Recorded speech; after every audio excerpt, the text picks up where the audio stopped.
안녕하세요. 저는 30대 후반 여자입니다. 남편과 이혼한 지 3개월이 넘었고, 숙려 기간도 끝이 난 상태라 법적으로 완전한 남이 되었습니다. 지금도 그때의 충격에서 벗어나지는 못했지만, 시간이 약이라고 하루빨리 정상적인 생활로 돌아갔으면 좋겠습니다. 남편과 6년 결혼 생활 끝에 정리를 하게 된 결정적인 이유는 어느 순간부터 저와 엄마를 대하는 행동들이 눈에 띄게 달라졌고, 그런 모습들이 너무 큰 상처로 돌아와 이혼을 고민할 수밖에 없었어요. 그동안 정말 열심히 살아왔었는데, 한순간에 모든 것들이 무너지게 되는 하나의 사건이 있었고, 절대 용서할 수 없는 남편의 충격적인 행동은 결국 경찰까지 동원하게 만들었죠. 문제가 시작된 건 엄마가 교통사고를 당하게 된 이후 한동안 병원에 입원을 하셨었는데, 남편과 시어머니가 병문안을 왔었어요. 당연히 저희 엄마를 걱정해주고 몸 상태는 어떤지 그런 것들을 물어보실 줄 알았는데, 전혀 상상하지 못했던 말을 듣게 되었고, 시모의 한마디에 너무 놀란 저는 입을 다물지 못할 정도로 엄청난 충격을 받아 생각 없이 뱉은 시모의 말에 안 좋은 감정을 표출했어요. 딱 봐도 엄마의 상태가 어떤지 뻔히 보이는데 왜 그런 말을 했는지 이해할 수 없었습니다.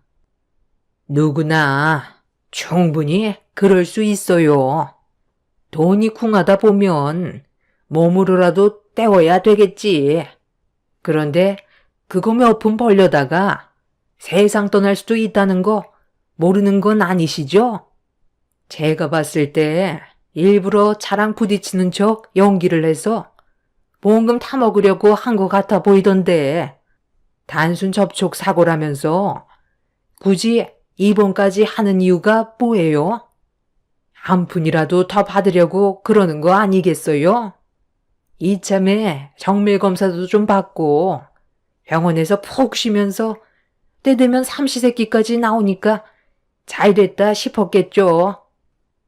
어머님, 저희 엄마 걱정되셔서 병문안 오신 거 아니에요? 보험금 타먹으려고 술을 쓰는 거라뇨. 아니, 무슨 그런 말을 하세요? 쓸데없는 말씀하실 거면 왜 오신 거예요? 저희 엄마 좌측 갈비뼈 3군데에 금이 갔고 발등에도 금이 가서 최소 한 달은 꼼짝없이 누워만 있어야 한다고요. 이만하길 다행인 건데 지금 보험 사기라고 하셨어요? 아니. 우리 엄마는 보기에 멀쩡해 보이시니까 큰일이 아닌 줄 아셨나 봐. 별것도 아닌 거 가지고 너무 열내지 마. 우리 엄마도 하루빨리 건강을 되찾길 바라신다고. 내가 당신한테 전화했을 때 우리 엄마 상태에 대해 설명해 줬었잖아. 병원에 오기 전에 어머님한테 미리 말씀 안 드렸어? 상식적으로 걱정부터 해주는 게 당연한 거 아니에요? 단순 접촉사고라 해도 사람 생명에 위협이 있었던 일이에요. 입장을 바꿔놓고 생각해 보세요. 어머님이 교통사고로 입원했는데 보험금 타먹으려고 계획적인 범행을 저지른 거 아니냐고 의심하면 기분이 어떨 것 같아요? 저희가 돈이 없다 해도 그런 짓을 저지르진 않는다고요. 그런 말 할 수도 있는 거지. 너무 열내는 거 아니니? 나는 그냥 겉보기에 멀쩡해 보이고 사돈 어른 돌아가신 지도 벌써 몇 년 됐으니 돈이 좀 쿵해졌나 보다 생각했지. 아니면 그만인 거지. 왜 화를 내고 그래? 어찌됐든 크게 다친 건 아닌 것 같고 얼굴도 봤으니까 저는 약속 때문에 먼저 가보겠습니다. 저희 엄마가 교통사고로 병원에 입원을 했는데 병문안 와서 한다는 말이 보험금 타먹으려고 일부러 사고를 낸 거 아니냐는 말을 했을 때는 기분이 정말 안 좋았어요. 거기에 더해 남편까지 시모를 두둔하니 화가 머리끝까지 올라오게 되었죠. 이런 상황 속에서 시모는 급하게 자리를 뜨고 제 옆에서 자리를 지키고 있던 남편은 눈치도 없이 저희 엄마 저녁 식사는 언제 나오냐고 물어보고 있었습니다. 퇴근하자마자 병원으로 바로 왔더니 배가 고프다며 엄마가 교통사고로 입맛이 없으면 그 식사 자기가 먹으면 안 되겠냐는 어이없는 말을 꺼냈습니다. 남편은 도대체 무슨 생각으로 그런 말을 하는 건지 이해가 되지 않더라고요. 이미 시모 때문에 1차적으로 기분이 상한 상태에서 남편이 2차로 제 속을 뒤집어 버렸고 도저히 참을 수 없었던 저는 남편을 끌고 병실 밖으로 나왔어요. 남편의 생각 없는 행동에 실망을 크게 한 저는 당장 집으로 돌아가라며 화를 냈고 남편은 저에게 손을 내밀면서 돈 좀 달라고 하더군요. 가는 길에 저녁이라도 좀 사 먹게. 돈 좀 줘봐. 집에 가면 먹을 거 없잖아. 장모님 저렇게 되셔서 집에 밥도 안 차려놨을 거 아니야? 한 2만 원만 줘봐. 오래간만에 짜장면에 탕수육 좀 시켜 먹게. 나 내일부터 다시 일하게 됐으니까 2만 원 정도는 줄 수 있잖아. 나도 당신한테 돈 달라고 하는 거 오늘이 마지막이라고. 이번엔 또 무슨 일인데? 어차피 또 몇 달 하고 그만두겠지. 내가 그동안 당신을 봐왔는데 모르겠어? 이번에는 제발 부탁인데 6개월은 좀 넘기면 안 될까? 이번엔 느낌이 좋으니까 너무 걱정하지 마. 아마 이곳에서 아예 자리를 잡게 될 것 같아. 집안의 가장인 나도 그동안 말을 안 해서 그렇지 얼마나 힘들었는데. 당신은 일하고 있는데 나는 집에서 놀고 먹기만 해서 맨날 눈치만 보였었다고. 이번에 나 한방병원에서 일하게 됐어. 단순 업무 처리인데 보수가 꽤 괜찮은 것 같아. 다른 거 다 필요 없으니까 그냥 진득하게 오래만 다녀. 그게 내가 바라는 거야. 자, 여기 2만 원. 솔직히 지금 기분 상태론 주고 싶지 않은데 집에 차린 것도 없고 밥값 안 주면 어머님한테 또 얘기해서 상황이 안 좋아질까 봐 주는 거야. 나도 이번이 아마 마지막이 될 것 같아. 당신이 별 이유 없이 또 그만둔다면 그땐 우리 관계 진지하게 생각해보는 게 좋겠어. 우리 딸 지우도 이제 5살이야. 앞으로 돈 들어갈 곳 얼마나 많은데 나 혼자 버는 걸로 생활하는 게 얼마나 버거운지 알아? 차라리 이렇게 살 바엔 이혼하는 게 좋을지도 몰라. 당신한테 나가는 돈만 줄여도 우리 지우한테 뭐라도 하나 더 해줄 수 있잖아. 나 정말 마지막으로 기회 주는 거야. 알았어. 알았다고. 당신은 어떻게 얼굴만 마주하면 잔소리냐? 누구는 이런 식으로 살고 싶은 줄 알아? 나도 남들한테 떵떵거리면서 살고 싶어. 남편은 제 손에 들려있던 2만 원을 낚아챈 뒤 뒤도 안 돌아보고 집으로 돌아갔어요. 남편만 보면 한숨밖에 안 나왔고 답답하기만 했었어요. 6년의 결혼 생활 동안 일자리만 수없이 옮겨 다녔었죠. 단순 사무직부터 생산직, 주유소, 편의점, 배달일 안 해본 게 없을 정도였는데 하나를 진득하게 하지 못하고 꼭 이런저런 핑계를 대면서 일을 그만두게 되었고 쉬는 기간이 짧은 것도 아니었어요. 길면 쉬는 날이 6개월은 넘어갔었으니까요. 일자리를 구하지 못해 집에서 쉬고 있으면 집안일이라도 도와줄 수 있는 건데 손가락 하나 까딱하지 않고 먹은 건 제때 치우지 않아 밥그릇에 달라붙어 있는 밥풀은 말라 비틀어져 있고 아이는 방치해두고 소파에 누워서 잠이나 퍼질러 자는 남편 때문에 몇 번이나 이혼 생각이 들었었어요. 그런데도 참고 있었던 건 제 아이가 이제 5살밖에 안 됐고 언젠가는 남편도 정신 차리고 적성에 맞는 일자리 찾아 자리를 잡을 수 있을 거라는 희망 하나로 기다려주고 있었습니다. 하지만 그것도 잠시 남편은 마지막이라고 했던 일자리를 그만두게 되었죠.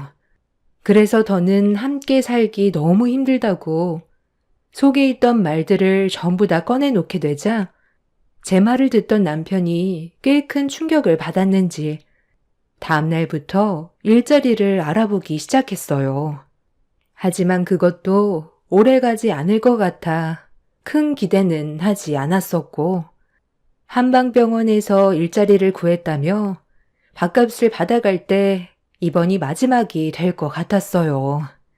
최소 1년도 다니지 못한다면 남편과는 정리하기로 마음먹고 있었습니다.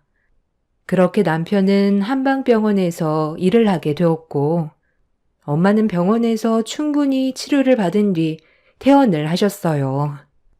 아빠가 암으로 돌아가시지만 않았어도 저희 집안이 무너지는 일은 없었을 텐데 집안의 버팀목이 얼마나 큰 비중을 차지하는지 아빠가 세상을 떠나신 뒤 뼈저리게 느끼고 있었습니다.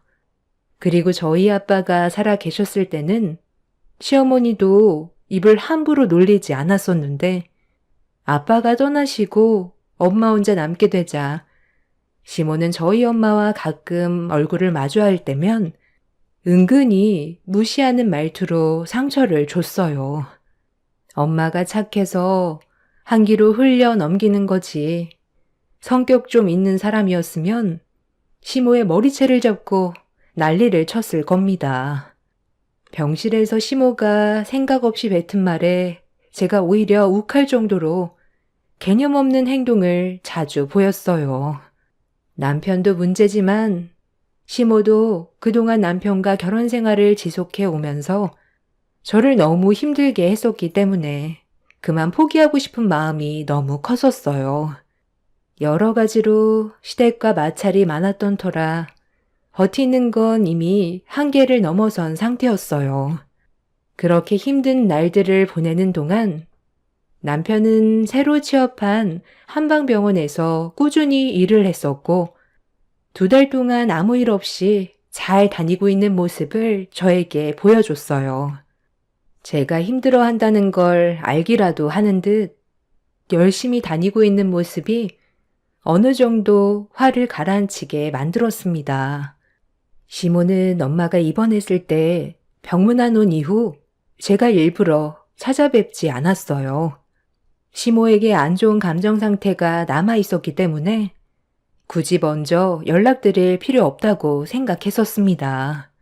그렇게 한동안 조용히 지내고 있었는데 병원에서 완치 판정을 받고 퇴원을 했던 엄마가 몸이 좀 불편하신지 교통사고 후유증을 호소하셨어요. 병원에서 처방해준 약을 먹으면 좀 괜찮아지긴 한데 그것도 일시적일 뿐 약을 복용하지 않으면 여기저기 많이 쑤시고 두통 때문에 잠도 잘 못 주무신다는 말을 듣게 되었습니다. 그래서 고민한 끝에 한방병원을 가보기로 결정을 하게 되었고 남편이 일하고 있는 곳으로 엄마를 모셔갔어요. 엄마는 아빠가 돌아가시고 저희 집 근처로 이사 오셔서 남편이 일하는 한방병원이 제일 가까워 일단 그곳에서 진료를 받아보기로 했던 거였죠. 그런데 남편이 일하는 병원에 도착을 하는 순간 예상하지 못했던 일들이 펼쳐지게 되었습니다. 아니, 사돈이 여긴 또 무슨 일 때문에 오셨어요? 제 아들이 여기에서 일하는 걸 알고 혜택이라도 좀 받으려고 오신 거예요? 이제 막 2달 된 제 아들한테 그런 부탁하면 일하는 동안 얼마나 눈치가 보이겠어요? 다른 한방병원으로 가시는 게 좋을 것 같은데요? 제 아들 일 좀 편하게 할 수 있게 그냥 좀 놔두세요. 어머님, 얼굴 보자마자 무슨 그런 말을 하세요? 지우 아빠가 하는 일이 뭐 얼마나 대단하다고 혼자서 흥분하고 그러세요. 어머님이야말로 그이가 일하는 병원에 오시는 게 오히려 불편한 상황을 만든다는 건 생각 안 해보셨어요? 그리고 어차피 또 뭐가 마음에 안 든다면 이 핑계 저 핑계 대면서 일 그만둘 게 뻔할 텐데요. 그리고 이 동네에 가깝고 제일 큰 한방병원은 이곳 한 곳뿐이라 다른 병원에 가려면 차를 타야 돼서 일단 이쪽으로 온 거지. 그이가 있어서 굳이 이쪽으로 온 건 아니에요. 누가 보면 지유 아빠가 한의사 정도 되는 줄 알겠어요. 저희 엄마 진료받아야 하니까 가로막지 말고 그만 비켜주세요. 어머님은 그 말투부터 고쳐야겠어요. 너? 지금 말 다 했니? 교통사고 크게 난 것도 아니면서 엄살 부리는 사돈보다야 건강한 내가 100배 1000배 낫지. 남이 보면 죽을 병 걸려서 온 줄 알겠네. 내 아들 일하는데 신경 쓰이게 하지 말고 나가서 파스나 사붙여. 이제 마음 잡고 겨우 적성에 맞는 거 찾아서 일하는데 왜 방해를 하려 들어? 시모가 지갑에서 3,000원을 꺼내더니 엄마 얼굴을 향해 3,000원을 던졌어요. 저는 엄마 진료를 보러 온 거지 남편을 만나러 온 것도 아닌데 제 앞을 막아선 시모의 행동에 화가 치밀어 올랐고 왜 그런 행동을 하는 건지 더는 이해하고 싶지도 않아 시모를 밀치며 들어가려 하자 저를 가로막아섰고 병원 입구에서 저와 시모의 언성이 높아지자 병원 관계자들이 달려와 말리기 시작했고 시모는 더욱더 흥분하면서 저를 보며 난리를 쳤어요. 상황이 심각해지면서 일을 하고 있던 남편이 밖으로 나왔고 저와 시모의 마찰을 보더니 기겁을 하면서 달려와 저와 시모 사이를 떨어뜨려 놓자 그제야 상황이 진정이 됐고 무슨 일이냐고 물어보았죠. 에휴, 말도 마라. 사돈이 네가 이 병원에서 일하는 거 알고 공짜 진료 보려 하길래 내가 일하는데 방해하지 말고 다른 병원 가보라고 했거든. 그런데 며느리가 나를 아주 잡아먹을 듯이 노려보면서 여기서 굳이 진료 받겠다잖아. 그러니 내가 속이 안 터지겠어? 여기 병원에서 일하는 직원은 가족들 단순 진료가 무료인 거 알고 있어도 일한 지 얼마 되지도 않았는데 생각 좀 하고 행동을 해야지.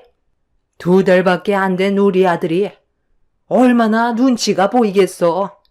그래서 다른 한방병원에서 진료 받으라 했던 건데 이게 내가 잘못한 거니? 우리 아들이 마음 잡고 제대로 일 좀 해보겠다고 땀 흘리며 뛰어다니고 있는데 너는 도와주지는 못할 망정 오히려 방해를 하고 있어? 나도 참을 만큼 참았고 더는 너를 며느리로 받아주고 싶지도 않다. 내 아들 인생 방해하지 말고 이제 그만 끝내거라. 제가 하고 싶은 말을 대신해 주셨네요. 제가 저 인간 때문에 그동안 얼마나 속이 뒤집어졌는지 아세요? 누가 참고 있었는데요. 이혼은 제가 원하는 거라고요. 그리고 방금 뭐라고 하셨어요? 이 병원에서 일하는 직원은 가족들 단순 진료가 무료라고요? 저는 그 말 처음 듣는데요. 저 인간이 어머님한테만 귀띔해 줬나 봐요. 저는 방금 한 말을 오늘 처음 들었거든요. 팔은 안으로 굽는다더니 이런 식으로 우리 가족을 무시하고 있던 거였어? 2달 동안 나는 그런 사실 전혀 모르고 있었는데? 그래서 이 난리를 친 거예요. 어머님이 왜 이 병원에 있었는지 알겠네요. 가족이니까 진료를 무료로 받을 수 있어서 어머님이 혜택 받으시려고 기다리고 있던 거였죠? 그런데 갑자기 엄마랑 내가 저 인간 일하는 이 병원으로 한꺼번에 오니까 가족 모두 무료로 진료를 받게 되면 저 인간 눈치 보이고 부담 줄까봐 그런 거였어요? 그래서 저희 보고 병원에서 나가라고 화를 내면서 3,000원을 저희 엄마 얼굴에 던진 거예요? 나 참 어이가 없어서 아까 왜 혜택 얘기를 하나 했네요. 그래, 나 혼자 진료받을 생각이었는데 사돈까지 받게 되면 내 아들이 눈치가 보일까봐 그래서 다른 병원으로 가라고 한 거였다. 그게 뭐 잘못된 건데? 도대체 무슨 일이길래 밖이 왜 이렇게 시끄러워요? 잠깐만 좀 비켜보세요. 아니, 이런 형편없는 곳엔 어쩔 일로 오신 거예요? 몸은 좀 괜찮으세요? 전화라도 한 통 주셨으면 미리 준비를 하고 있었을 텐데요. 벌써 움직이셔도 되는 거예요? 제가 일이 너무 바빠서 처음 입원했을 때 찾아뵙고 그동안 못 갔었어요. 아이고, 원장님이 여기서 일을 하고 계셨어요? 그때 저한테 한의사라고 얘기한 건 기억하는데 명함 주신 걸 잃어버려서 깜빡 잊고 있었거든요. 보험사에 문의라도 해볼 걸 그랬네요. 다른 지역에서 계신 줄 알았죠. 여기 병원인 줄 알았다면 진작 와볼 걸 그랬어요. 제가 요즘 사고가 난 이후로 계속 두통에 시달리고 있거든요. 어지럽기도 하고요. 다 제 잘못이죠. 그때 앞만 똑바로 보고 운전했으면 이런 일도 없었을 텐데 정말 죄송합니다. 일단 예약 진료를 기다리시는 분들이 계시니까 자리에 앉아서 잠시만 기다려 주시겠어요? 최대한 빨리 안내해 드릴게요. 그런데 무슨 일 때문에 병원 앞에서 목소리를 높이셨던 거예요? 대충 보니까 상황이 많이 안 좋아 보이던데요? 아니, 잠깐만. 그러니까 내 아들이 근무하는 병원의 원장님과 교통사고가 난 사람이 안사돈이었다는 거예요? 아니, 이런 상황은 미리 알려줘야 되는 거 아니야? 저도 사고를 냈었던 여자를 그 자리에서 처음 봤었어요. 보통은 보험 처리로 끝나기 때문에 얼굴 볼 일은 없을 줄 알았는데 한의 원장이라는 그 여자는 이미 사고가 났을 당시 병원에 같이 있었고 명함까지 줬었는데 그걸 잊어버린 거였어요. 엄마는 제가 직장에서 근무하던 도중 교통사고가 났다는 소식을 듣고 급히 병원으로 오다가 저까지 문제가 생길까봐 퇴근 시간에 맞춰 연락을 했던 거였어요. 전화를 하셨을 때도 병원에 볼 일이 있어서 들렸다고 하셨지 교통사고 소식은 끝까지 숨기셨어요. 나중에 병실로 들어오고 나서야 알게 된 거였죠. 그 사이 사고를 냈던 한의 원장은 돌아간 상태였고 저는 그런 사실을 모르고 있던 거였죠. 엄마도 정상적인 보험 처리는 끝이 났었기 때문에 그 여자에게 연락할 필요가 없다고 생각했던 것 같았어요. 그런데 동네 한의원에서 근무하고 있었을 거라곤 전혀 모르고 있었죠. 남편과 시모도 이 사실을 모르고 있었는지 많이 당황스러워하는 얼굴로 분위기를 살피고 있었는데 제가 원장님한테 여기서 새로 근무를 하게 된 사람이 저희 남편이라고 얘기하면서 좀 전의 상황을 대충 설명을 했어요. 시모가 난리친 상황에 대해 알게 된 원장님은 얼굴 표정이 굳어버렸고 시모는 거품을 물면서 최대한 상황을 좋게 풀어나가려 했지만 분위기는 좀처럼 회복이 되지 않았습니다. 남편은 가족들끼리 잠깐의 오해로 인해 생기게 된 일이니 좋게 넘어가길 원했지만 원장님은 좀처럼 용납이 되지 않는 듯 했고 시모는 이 문제로 자기 아들이 한의원에서 잘리게 될까봐 머리를 숙여 소란 피운 거에 대해 사과를 했어요.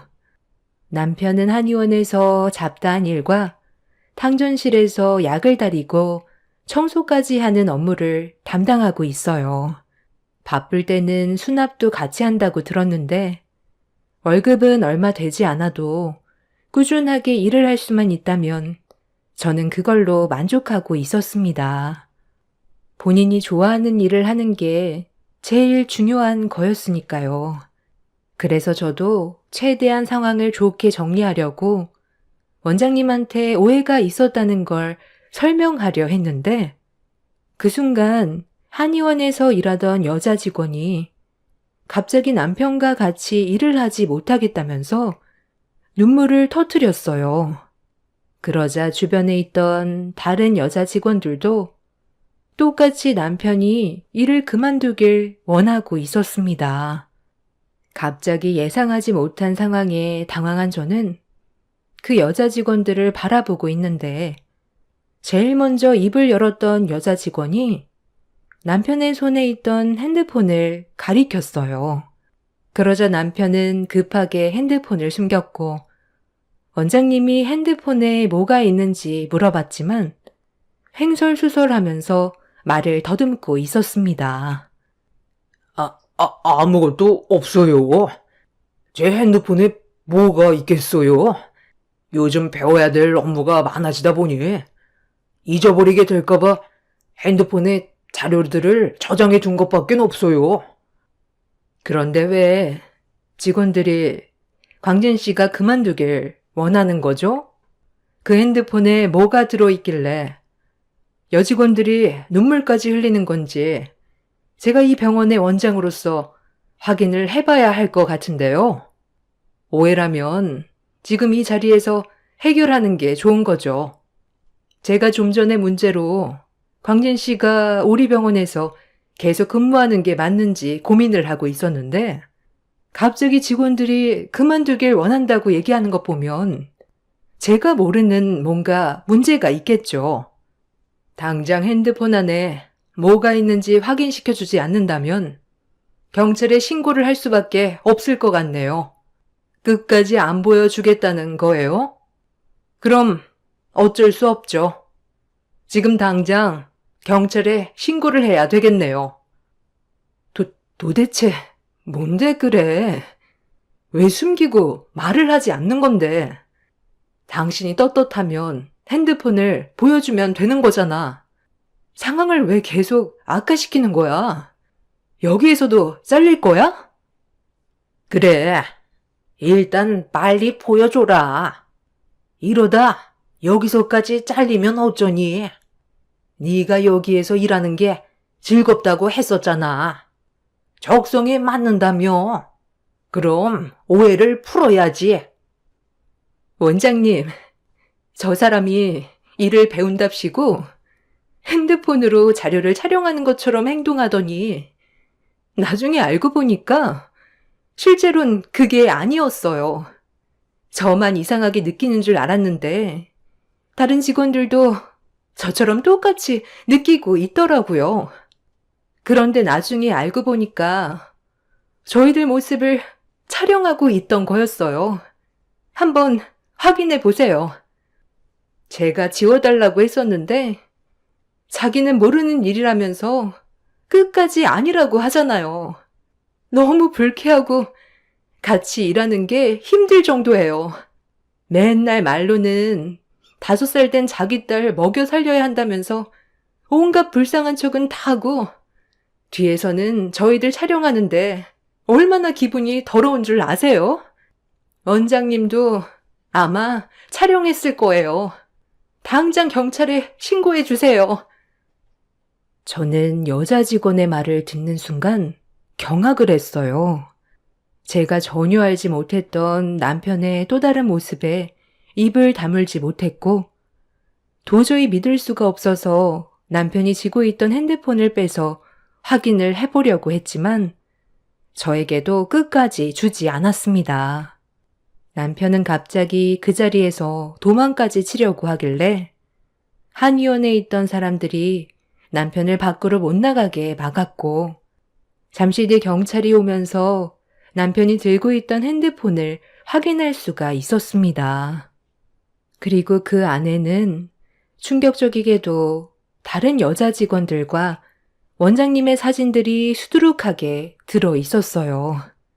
한방병원에서 일하는 직원들은 남편 빼고 거의 다 전부 여직원이었는데 원장님이 남편을 채용했던 이유는 남자 직원도 있어야 안전할 것 같아 채용을 했던 거였는데 그게 엄청난 실수였다는 걸 알 수 있었죠. 글로는 모든 걸 다 설명하긴 어렵지만 요즘 핸드폰의 기능이 상당히 좋아서 줌으로 확대해도 화질이 깨지지 않는다는 걸 이용해 상당히 많은 사진을 촬영했었어요. 남편은 그냥 호기심이라고 설명했었지만 그건 절대로 용납할 수 없는 행동이었습니다. 결국 여자 직원들과 원장님은 남편을 상대로 소송을 제기했고 저도 그런 남편한테 너무 큰 실망을 해서 더는 함께 살고 싶지 않아 이혼을 결정하게 되었습니다. 그동안 정말 많이 참고 살아왔었는데 또다시 저에게 상처를 준 남편과 더 이상 살아갈 이유가 없었습니다. 시모는 그 자리에서 원장님과 직원들한테 무릎 꿇고 용서를 구했지만 선처는 없었고 결국 법의 처벌을 받게 되었죠. 그렇게 남편과 저는 현재 이혼을 한 지 3개월이 지났고 법적으로 완전히 남이 되었습니다. 시모는 제가 남편과 이혼을 결정했을 때 자신이 했던 잘못에 대해 용서를 구했지만 저는 더 이상 같이 살고 싶지 않다고 반품하겠다며 어떠한 말도 들어주지 않았어요. 남편은 경찰 조사를 하다가 추가적으로 또 다른 범행을 저질렀다는 게 밝혀졌고 그동안 다른 회사에서도 근무를 하면서 이 문제로 직원들에게 안 좋은 시선을 받아 퇴사를 한 거였어요. 일이 커지기 전에 남편이 퇴사를 해서 저는 전혀 알지 못했던 거였죠. 결국 전에 있었던 일들까지 전부 다 밝혀지게 되자 남편은 가중처벌을 받게 되었고 징역 4년의 형을 받았습니다. 이 문제로 시모의 동네에서는 한바탕 난리가 나서 지금은 다른 지역으로 이사를 했다고 들었어요. 저는 제 딸의 친권을 받아내었고 저도 엄마와 함께 다른 지역으로 이사할 생각이에요. 처음엔 호기심이었겠지만 그걸 알면서도 똑같은 행동을 반복했다는 건 범죄 행위를 인정하는 거니 제 딸도 교육상 안 좋아질 것 같습니다. 친권 포기각서를 받아내길 잘한 것 같아요. 그동안 정말 열심히 살아왔었지만 그 시간이 너무 아깝기만 하네요. 앞으로는 저희 가족에게 좀 더 밝은 날이 찾아왔으면 좋겠어요. 제 사연 들어주신 분들 감사합니다. 안녕하세요. 저는 평택에 살고 있는 40대 초반 여자입니다. 본성이란 단어의 의미는 본래부터 타고난 성질, 즉 천성을 의미한다고 합니다. 사람의 악함이 이렇게까지 잔인할 수 있을 거라곤 전혀 상상하지 못했는데 이번에 시숙과 형님의 행동은 입을 다물지 못할 정도로 저에게 충격을 안겨주었죠. 남편과 결혼을 하고 시숙의 존재에 대해 얘기는 들었었지만 단 한 번도 얼굴을 본 적이 없었어요. 제가 시댁 집안의 며느리가 되기 전에 폭풍이 한 번 지나간 적이 있었고 그 때문에 인연을 끊은 채 지내왔었는데 남편과 결혼 10년 차가 되던 어느 날 시모에게 전화 한 통이 오게 되었고 저희 부부는 급하게 시댁으로 향하게 되었죠. 그리고 시부모님과 남편의 굳어버린 얼굴은 시댁 집안에 또다시 엄청난 폭풍이 다가오고 있다는 걸 알 수 있었습니다. 시숙과 형님은 10년 동안 시부모님의 며느리로 생활하고 있던 저를 경계하듯 바라보고 있었습니다. 그리고 모두가 아무 말 하지 않고 침묵만 지키고 있던 도중 시숙이 먼저 입을 열었고 심각한 대화가 시작되었죠. 이게 얼마만이야? 한 15년 정도 된 것 같은데? 그동안 잘 지냈어요? 장윤이 너는 때깔이 많이 좋아졌네. 그 사이 이쁜 색시까지 얻은 거야? 재수씨, 앞으로 얼굴 자주 볼 텐데 너무 굳어있는 거 아니에요? 인상 좀 펴요. 장윤이 네가 내 얘기 했구나? 너희들 여기가 어디라고 온 거야? 2번 다시 얼굴 안 보고 살기로 해놓고 왜 갑자기 나타난 건데? 꼴 보기 싫으니까 당장 나가라. 어머님, 저희 15년 만에 왔어요. 오랜 세월이 흐른 만큼 이제 잘 좀 지내보려고 찾아온 거라고요. 가족은 원래 싸우다가도 화해하고 그런 거죠. 갈 데 없어서 왔는데 내치실 건 아니죠? 이 사람도 어머님이랑 그렇게 되고 나서 하루도 편하게 살아갔던 적 없었다고요. 결국 사업이 실패했지만 그래도 그만큼 경험을 얻었으니 다음에는 무조건 성공할 수 있는 바탕을 만들었어요. 지금은 잠시 숨을 돌리기 위해 온 건데 무조건 내치려 하시는 건 너무하다고 생각해요. 그래서 지금 너희들을 받아달라는 거야? 그 난리를 쳐놓고 이제 와서 뭐가 바뀔 것 같은데? 우리가 받은 상처는 그때나 지금이나 조금의 변화도 없이 상처로 남아있는데 너는 벌써 아무렇지도 않은 거냐? 장현이는 아직까지도 고통에 시달린다고? 그러니까 좋게 얘기했을 때 입금해 주셨으면 그런 일도 없었잖아요. 큰아들이 사업 좀 한다는 게 그게 그렇게 마음에 안 들었어요? 15년 만에 나타난 시숙은 제가 남편과 결혼하기 전에 돈 문제로 집안 싸움이 꽤 크게 벌어졌던 적이 있었어요. 그때 시부모님이 가지고 계신 재산 일부를 시숙이 요구했지만 강하게 거절을 하시면서 원하는 대로 상황이 이어지지 않자 집안을 난장판으로 만들며 난리를 치고 말았습니다. 그런 생활이 반복이 되면서 경찰들도 몇 번이나 와선 중재를 시켜봤지만 그때뿐이었어요. 사업할 재산을 주지 않으면 자금을 줄 때까지 끝도 없이 행패를 부리며 집안의 위기를 가져오게 만들었죠. 그런 시간들이 반복이 되자 시부모님은 자식이라고 더는 경찰에 신고해서 중재받는 것도 내키지 않자 어쩔 수 없이 시부는 자금을 마련해 주셨습니다. 그리고 2번 다시 나타나지 않기로 약속을 하게 되었죠. 시숙은 시부의 조건에 수락을 했지만 그때 당시 남편은 시숙을 적극적으로 말리며 넘어간 재산을 돌려달라고 집 밖으로 나가지 못하게 몸싸움을 벌이고 있었어요. 결국 돈 때문에 남편은 2층에서 계단으로 떨어지게 되는 사고를 당하게 되었고 시숙은 손에 들어온 재산을 가지고 시댁에서 벗어나게 되었습니다. 그리고 남편은 평생 장애를 가지고 살아가야 될 정도로 발목에 큰 부상을 당하고 말았어요. 이런 안 좋은 상황 속에 시숙은 자기 동생이 걱정도 안 됐는지 15년 동안 연락 한 통 없었습니다.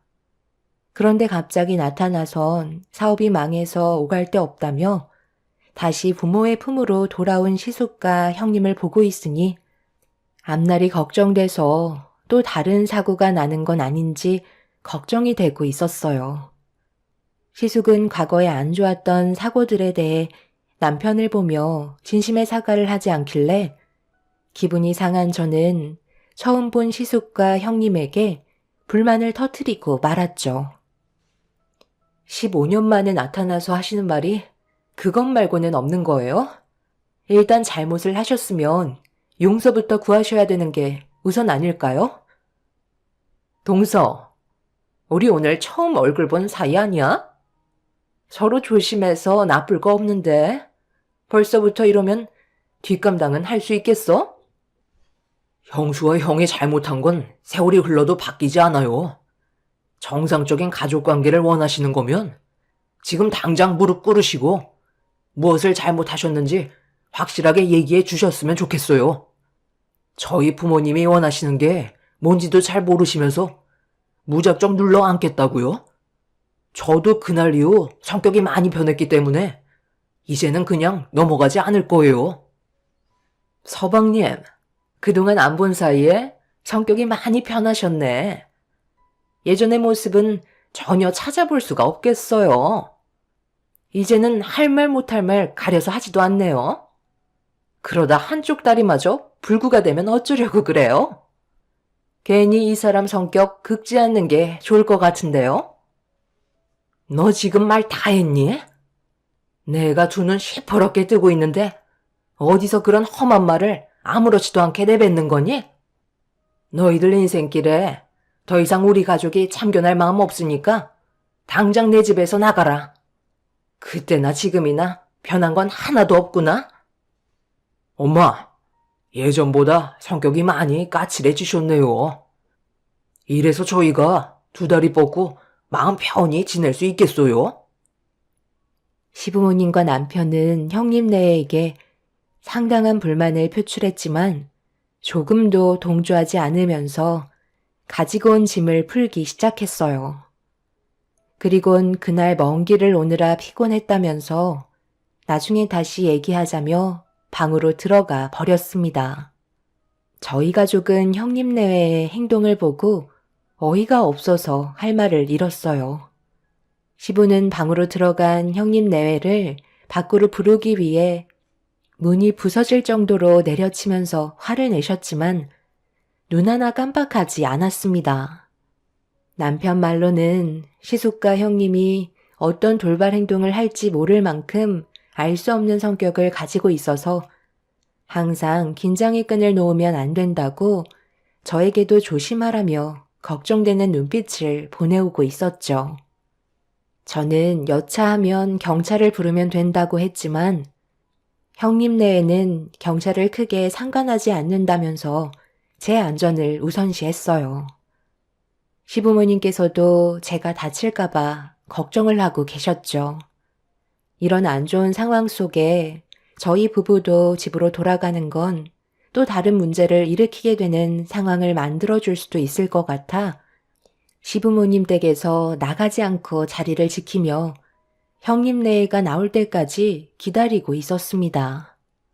시모는 자식 새끼 하나 잘못 낳아서는 집안을 쑥대밭으로 만든다며 가슴이 답답하셨는지 눈물을 보이셨어요.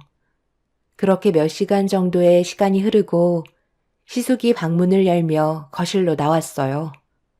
저희 부부가 시부모님 곁에서 떠나지 않고 있는 모습을 보고 있던 시숙이 저희 부부 맞은편에 앉더니 정색한 얼굴로 경고하듯 분위기를 조성하기 시작했죠.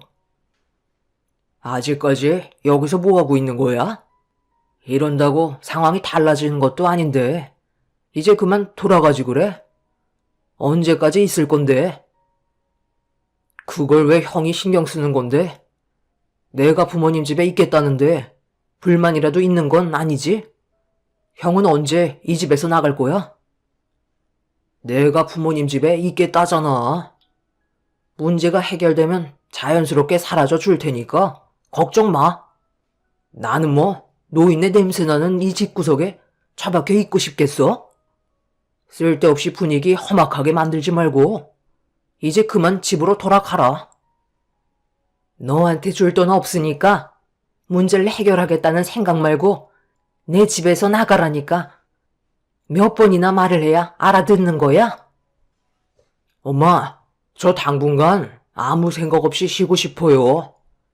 그동안 너무 힘들게 살아와서 편하게 있고 싶으니까 이제 그만 좀 하세요. 시숙은 싸우기 싫다며 대화를 이어나가다가 다시 방으로 들어갔어요.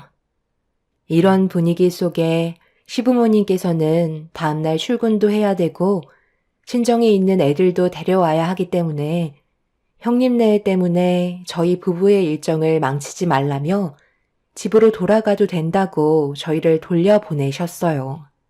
남편은 끝까지 자리를 지키겠다고 얘기했지만 시모가 좋은 방법은 아닌 것 같다고 문제가 생기면 연락 주겠다며 저희를 안심시켜 주려 하셨어요. 시부도 시모와 같은 의견을 보이시길래 어쩔 수 없이 일단 집으로 돌아오게 되었죠. 하지만 집에 와서도 불안해하는 남편을 보고 있으니 저도 편하게 쉴 수가 없겠더라고요. 남편은 다음날 다시 가봐야 할 것 같다며 저에게 의견을 제시하자 한치의 망설임도 없이 남편의 말에 따랐습니다.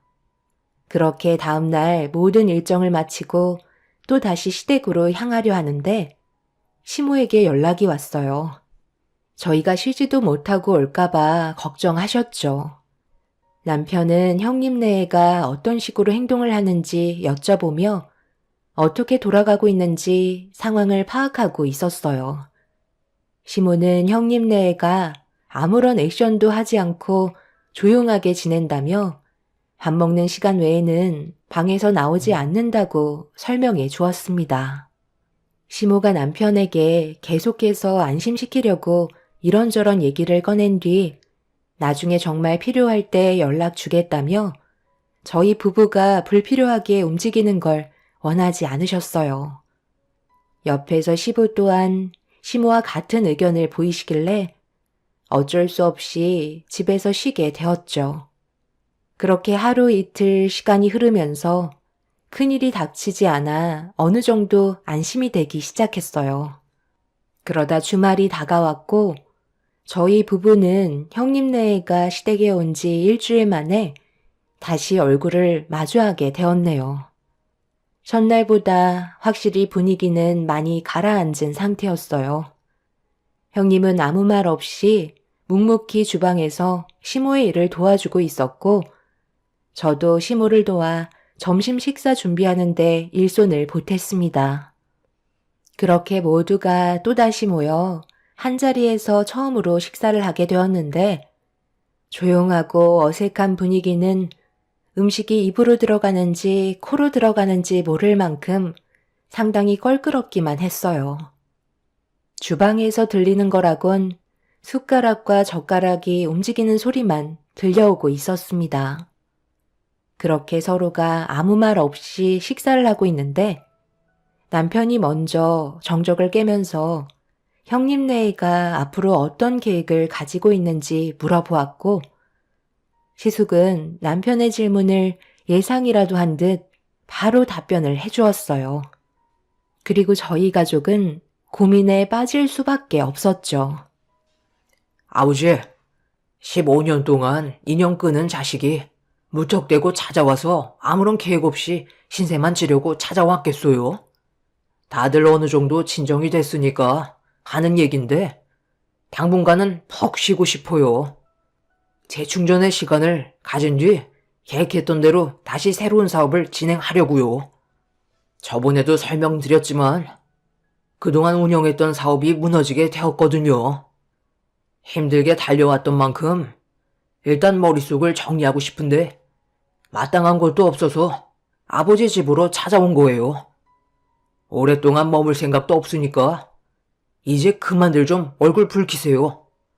저도 그때 당시 동생의 사고는 지금도 생각하면 괴로울 정도로 마음이 많이 안 좋아요. 이제 와서 하는 얘기지만 그때 너를 일부러 넘어뜨리려고 했던 건 아니야. 하지만 모두가 단 한 번도 내 편이 되어주지 않았다는 게 너무 서운해서 나도 모르게 그 감정이 동생에게 표출이 되었던 것 뿐이에요. 아버지 어머니, 저도 자식이잖아요. 제발 한 번은 받아주세요. 네가 그동안 나한테 가져간 돈이 얼마냐? 매번 이거 한다 저거 한다 해놓고 지원해주면 잠깐 하다가 결국 폐업하고 그런 일이 수도 없이 반복하면서 살아왔었는데 당연히 내 입장에선 끈기 없는 너의 모습을 보고 지원해주고 싶었겠어? 땅 파면 돈이 나오는 것도 아니고 계속되는 적자에 나도 포기를 하게 된 거라고. 당연히 자식을 끝까지 믿어주는 게 부모라지만 너는 하나를 시작해도 끝을 보는 게 아니라 중간에 이것저것 마음에 들지 않는다고 무책임한 행동을 보였잖아. 그러니 내 입장에서 얼마나 속 터지겠어? 그래서 지원해주지 않겠다고 했더니 결국 집안을 난장판으로 만든 것도 모자라 내 재산 가져가 놓고 하나밖에 없는 너 동생까지 다리를 저 지경으로 만들어 놨었잖아.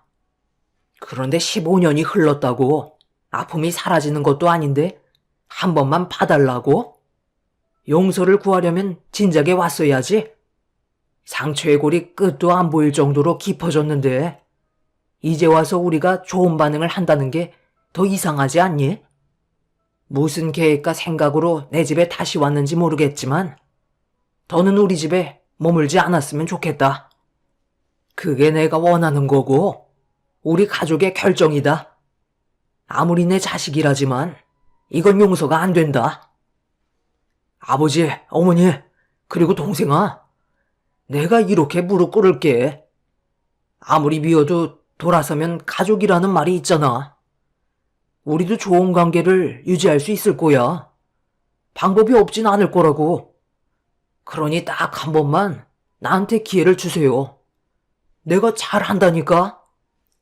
시숙은 눈물을 보이면서 그동안 정말 많이 힘들었다고 괴로워하고 있었어요. 사업이 망해서 갈 곳이 없다면서 도움을 받고 싶어하는 형님 내외는 시부모님의 마음을 사기 위해 결국 눈물까지 쏟아내고 말았네요. 그런 상황 속에 부모라는 게 자식이 눈물을 보이고 있으니 마음이 아픈지 안색이 안 좋으셨어요. 피를 나눈 사이는 눈물로 호소하면서 용서를 구하면 남이 아니기 때문에 흔들리는 마음은 어쩔 수 없는 것 같았습니다. 결국 남편도 더는 아무 말도 하지 않았어요.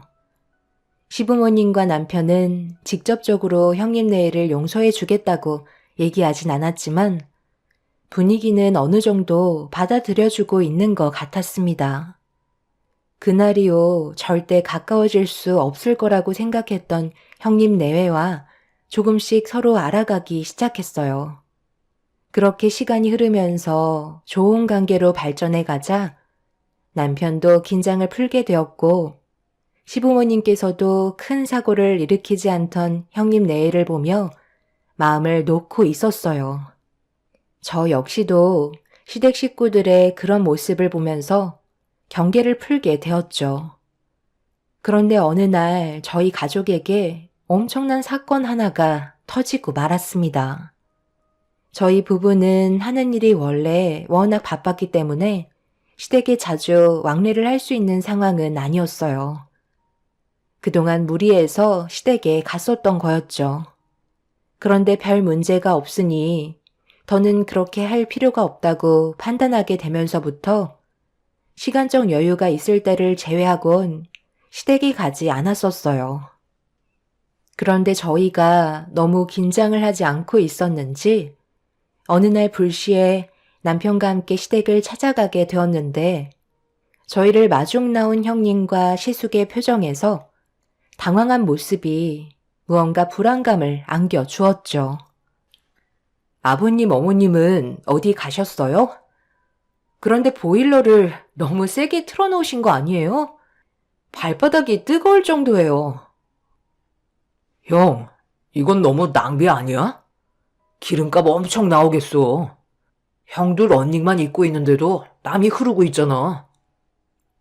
아, 우리가 좀 전에까지 밖에 있다 와서 몸이 춥다 보니 잠깐 틀어놓는다는 게 깜빡했지 뭐야. 그런데 말도 없이 어쩐 일이야? 아버지랑 어머니는 몸 좀 녹이신다고 온천 여행 가셨는데 미리 연락이라도 하고 왔으면 헛걸음하지 않았지. 이제 막 들어온 거야? 숨이 왜 이렇게 거칠어? 표정도 별로 안 좋아 보이는데? 정말 무슨 일 없는 거지? 오는 길에 아버지한테 전화를 했는데 받질 않더라고. 그래서 엄마한테도 전화해봤는데 역시나 받지 않으시길래 무슨 일이 있으신가 했는데 온천 가신 거였어? 그런데 형은 산에 다녀온 거야? 현관이 왜 이렇게 더러워? 형수님도 안 보이는 걸로 봐선 어디 가셨나 봐? 여보, 나왔어. 마지막 건물까지 증여 계약서 받았어. 이제 내일 일 처리하면 더 이상 여기 있을 필요 없을 것 같아. 형님, 지금 들고 있는 서류 그거 뭐예요? 어디 다녀오시는 길이었나 봐요? 왜 이렇게 당황하시는 거예요? 형님은 저희가 시부모님 집에 온 줄 전혀 모르고 있었는지 서류 하나를 들고 들어오다가 이상한 말을 뱉던 도중 저희와 마주치면서 당황했는지 급하게 서류를 몸뒤로 숨기더니 앞에 서 있는 시숙 옆으로 달려갔습니다. 뭔가 느낌이 좋지 않다는 걸 남편과 저는 눈치채게 되었고 남편은 형님의 손에 들려있는 서류 좀 확인해 볼 수 있냐며 손을 내밀었는데 갑자기 시숙이 화를 내면서 저희를 집 밖으로 내쫓으려고 하길래 그때 시부모님께서 안 좋은 일을 당하셨다는 걸 확실하게 알게 된 남편은 저에게 당장 경찰에 신고부터 하라며 시숙과 몸싸움을 벌이기 시작했어요. 형님은 급하게 방으로 들어가 대충 짐을 챙기더니 시숙에게 준비가 다 끝났다며 먼저 현관문 밖으로 빠져나갔습니다. 뒤이어 시숙이 남편을 강하게 밀친 뒤 밖으로 도망을 쳤는데 남편이 발목에 문제가 생겼는지 일어나지 못하고 있었어요. 그런데 형님이 차 키를 가져오지 않았다며 다시 집으로 들어와야 한다고 시숙을 보며 말하자 제가 경찰에 도움을 요청했기 때문에 곧 도착할 경찰들 때문에 어쩔 수 없다고 생각했는지 차를 포기한 채 둘은 어디론가 급하게 도망을 쳤습니다.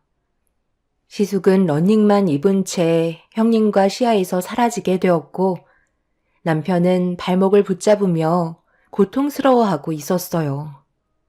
그리고 잠시 뒤 경찰이 도착해 좀 전에 있었던 상황에 대해 설명해 주었고 경찰들은 동네를 돌아다니면서 형님 내외를 찾기 시작했죠. 남편이 병원에 가야 할 것 같아 119에 도움을 요청하려 했지만 시부모님의 신원 파악이 우선이라며 제가 서둘러 움직여주길 원하고 있었어요.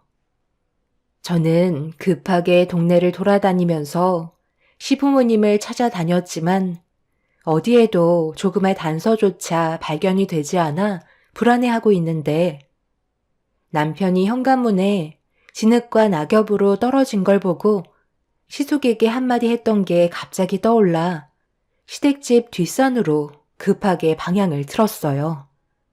그렇게 한참 동안 올라가다 보니 폐옥 하나가 눈에 들어왔고 시부모님을 찾는 제 목소리에 충격적이게도 시모가 제 도움을 애타게 기다리고 계셨습니다. 저는 경찰에게 곧바로 전화를 걸어 뒷산 폐옥의 위치를 알려준 뒤 굳게 잠겨있는 문을 열기 위해 안간힘을 쓰며 자물쇠를 내려치기 시작했어요. 잠시 뒤 경찰분들이 올라와 자물쇠를 주변의 도구로 물리적인 힘을 가해 강제로 열었고 시부모님은 구출이 될 수 있었어요. 그런데 폐옥 자체가 워낙 냉골집이라 꽤 장시간 방치되어 있으셨는지 시부의 건강 상태가 안 좋아 보이셨어요. 결국 119의 도움으로 시부모님께서는 응급실로 실려가셨고 형님 내외는 어디로 갔는지 자취를 감춘 채 모습을 드러내지 않았습니다. 남편은 형님 내외를 절대 용서하지 않겠다며 분노하면서 어느 정도 안정을 찾은 시모에게 어떤 상황이었는지 전부 다 들을 수 있었죠. 저희가 자주 찾아뵙지 않는 틈을 타 그 사이 시부가 가진 재산들을 전부 갈취하려고 시모와 시부를 뒷산 냉골집으로 데려간 뒤 그곳에서 서류를 작성하게 만들었습니다. 시부는 폐가 좋지 않아 냉골집에 오랜 시간 방치가 되면 문제가 심각해지기 때문에 그걸 시숙이 이용한 거였고, 시부의 몸이 안 좋아지자 어쩔 수 없이 시숙이 하라는 대로 움직일 수밖에 없었다며 깨어나지 못하고 계신 시부를 바라보면서 괴로워하고 계셨습니다. 이런 사실을 경찰들에게 전부 다 알려줬기 때문에 시부모님의 재산을 다 빼먹은 형님네가 잡히는 건 시간 문제였어요. 그런데 며칠이 지나도 조금의 흔적도 찾을 수 없었다는 거에 경찰들도 당황하고 있었습니다.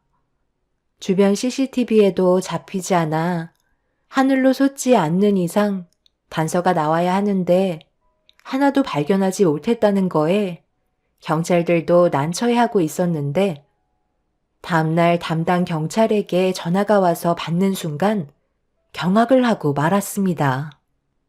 남편과 함께 현장을 찾아가니 시숙가 형님이 충격적이게도 다른 집에 몰래 들어가 냉동고인 줄도 모르고 몸을 숨기고 있었는데, 안에서 문을 열 수 있는 손잡이가 고장이 나서 밖에서 열어주지 않으면 나을 수 없는 구조로 되어 있었고, 하필 그 집 주인은 외출을 한 상태라 이 사실을 뒤늦게서야 알게 된 거였어요. 형님네는 냉동고에서 저체온증으로 점점 몸이 굳어지며 움직이지 못하다가 결국 그 안에서 세상을 떠나게 되는 충격적인 상황을 겪고 말았습니다. 손에는 부동산 증여 서류를 꽉 쥐고 있는 형님의 모습은 정말 할 말을 잃게 만들었어요. 그런데 형님네가 세상을 떠난 뒤 알게 된 또 다른 충격적인 사실은 시숙이 운영하고 있던 사업이 분명 망했다고 들었었는데, 알고 보니 아무 문제 없이 원활하게 운영이 되고 있었고, 회사 직원들의 말로는 사업 확장을 이번에 크게 하려고 준비하고 있었는데, 자금이 많이 모자라 방법을 찾다가 결국 15년 만에 시부모님께 모습을 나타낸 거였어요. 지나친 욕심이 결국 화를 불러일으키게 되는 충격적인 사건이었죠. 시부는 다행히 건강을 되찾으셨고 정상적인 생활이 가능해졌지만 마음이 많이 안 좋아 보였어요. 시부가 폐옥 냉골방에 갇히게 될 당시 시숙에게 한마디 하셨다네요. 노력 없이 결과물을 얻게 된다면 그에 따른 대가는 분명 따라온다고 얘기하셨지만 시숙은 시부의 말을 귀담아 듣지 않았네요. 결국 자신의 욕심을 채우려다가 돌이킬 수 없는 결과를 가져오게 되었죠. 형님네의 장례를 치르고 15년간 운영했던 회사는 앞으로 어떻게 해야 될지 고민을 하고 있는 중입니다. 세상을 떠난 형님네가 남기고 떠난 많은 재산은 저희 가족에게 오게 되었지만 불로소득이라 어려운 사람들을 위해 나라에 기부하기로 결정을 한 상태입니다. 형님네에는 냉동고에서 빠져나오지 못할 때 자신들의 잘못을 뉘우치고 있었을까요? 끝까지 손에 쥐고 있던 서류를 보면 눈을 감을 때까지 자신들이 무엇을 잘못했는지 모를 수도 있었겠다는 생각이 드네요. 참 안타깝기만 합니다. 그래도 두 사람 사이에 자식은 없어서 더 큰 불행은 펼쳐지지 않았네요. 앞으로 저희 가족의 삶에도 많은 변화가 찾아오겠지만 언제나 서로를 의지하고 더욱더 끈끈하게 지냈으면 하는 바람입니다. 제 사연을 들어주신 여러분들께서도 언제나 행복하시고 돈보다 가족을 먼저 챙기시길 바랍니다. 감사합니다.